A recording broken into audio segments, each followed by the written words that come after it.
آج کا ہمارا سبق ہے نماز کے بارے میں۔ تو پہلا سوال ہے کہ نماز کیا ہے؟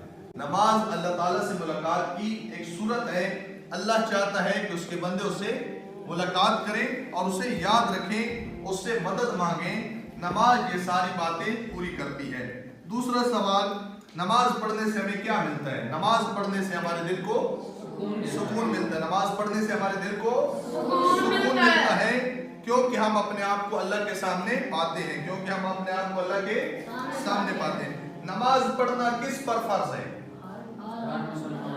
نماز پڑھنا ہر مکلف مرد عورت پہ فرض ہے۔ نماز پڑھنا ہر مسلمان مکلف مرد عورت پہ فرض ہے۔ اب سوال یہ ہے کہ مکلف کے کیا معنی ہے؟ مکلف اسے کہتے ہیں جو شرعی طور پر کسی کام کے کرنے کا ذمہ دار ہو۔ مکلف کسے کہتے ہیں؟ جو شرعی طور پر کسی کام کے کرنے کا ذمہ دار ہو۔ اگلا سوال کہ عبادتوں میں سب سے پہلا نمبر کس عبادت کا ہے؟ سارے مل کے بولو۔ عبادتوں میں سب سے پہلا نمبر نماز کا ہے۔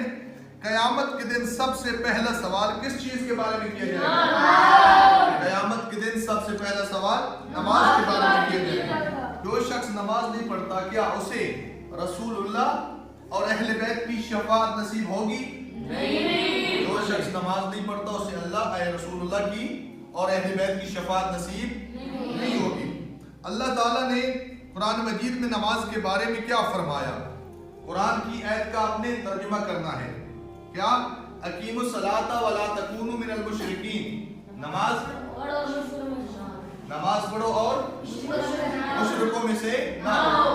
نماز پڑھو اور مشرکوں میں سے نہ ہو۔ نبی کریم نے نماز کے بارے میں کیا فرمایا اس حدیث میں؟ قرۃ عینی فی الصلاۃ، نماز میری آنکھوں کی ٹھنڈک ہے۔ نماز میری آنکھوں کی ٹھنڈک ہے۔